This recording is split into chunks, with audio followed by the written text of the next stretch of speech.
Hello everyone, welcome back to commerce point. सबसे पहले आप सबको राखी की बहुत बहुत विशेस।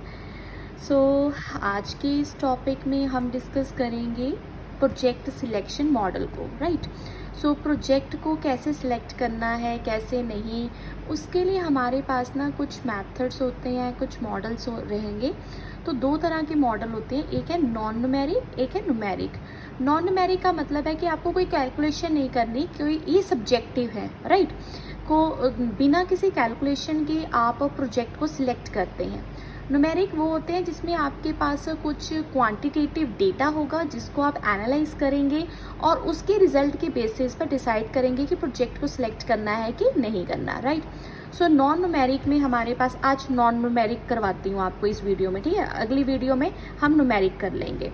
फर्स्ट है नॉन न्यूमेरिक में आ जाता है स्क्वेयर्ड काउ मेथड। इसमें क्या रहता है, इसमें आपकी कंपनी का ना कोई पावरफुल ऑफिसर होगा, कोई सीनियर पर्सन होगा जो कि आपको बताएगा कि इस प्रोजेक्ट को करना है कि नहीं करना, राइट।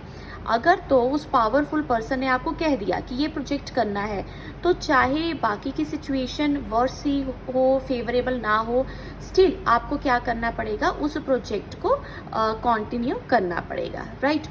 और उसके बाद अगला आ जाता है ऑपरेटिंग नेसेसिटी। ऑपरेटिंग नेसेसिटी का मतलब ये है कि कुछ ऐसे सर्कमस्टांसेस आ जाते हैं कि आपको वो प्रोजेक्ट करना ही पड़ेगा।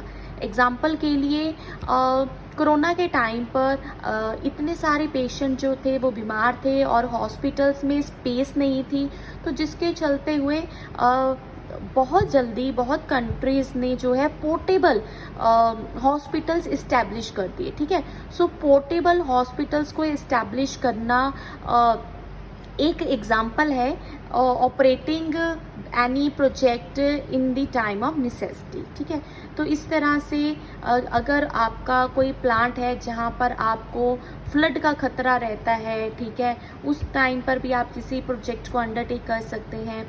Not required much formal evaluation. इस केस में ना ज़्यादा आप फॉर्मल इवैल्यूएशन नहीं करते, रिक्वायरमेंट है तो आपको प्रोजेक्ट को सिलेक्ट करना ही पड़ेगा। उसके बाद है कॉम्पिटिटिव नेसेसिटी। कॉम्पिटिटिव नेसेसिटी का मतलब ये है कि आपका कॉम्पिटिटर किसी प्रोजेक्ट को फॉलो कर रहा है, वो कोई प्रोडक्ट मार्केट में लेकर आ रहा है, प्रॉफिट बड़े अच्छे अर्न कर रहा है, तो आप भी उस कॉम्पिटिशन को फेस करने के लिए किसी नए प्रोडक्ट को मार्केट में लेकर आते हैं, आप प्रोजेक्ट को स्टार्ट करते हैं, right. Some time we need modernisation, इसलिए हम प्रोजेक्ट को अंडरटेक करते हैं। और आजकल इसमें बेस्ट एग्जांपल है कि आजकल जैसे यूनिवर्सिटीज़ जो हैं वो अपने एमबीए का स्ट्रक्चर वगैरह चेंज कर रही हैं। क्यों चेंज कर रही हैं एमबीए का स्ट्रक्चर?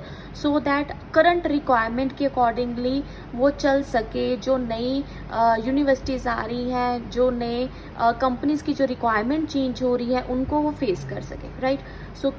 कॉम्पिटिटर को देखते हुए, कंपटीशन को फेस करने के लिए भी आप किसी प्रोजेक्ट को अंडरटेक कर सकते हैं।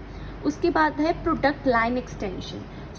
Project to develop would be judged on the degree to which it fit the firm's existing product line.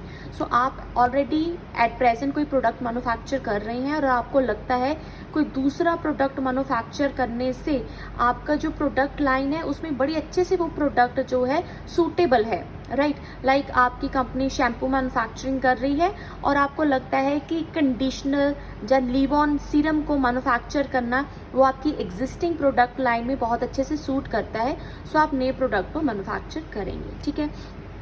It is going to fill the gap, strengthen a weak link. Weak link का मतलब है कि जो gap है उस gap को वो क्या करेगा, फिल करेगा, ठीक है। एक्सटेंड दी प्रोडक्ट लाइन, आपकी प्रोडक्ट लाइन को भी वो एक्सटेंड कर देगा। लास्ट है हमारे पास, that is the comparative benefit model. इसमें क्या रहेगा, इसमें ना बहुत सारे आपके पास ऑप्शंस होंगे। Several option for selection of project will be there, ठीक है। And several social programs to fund.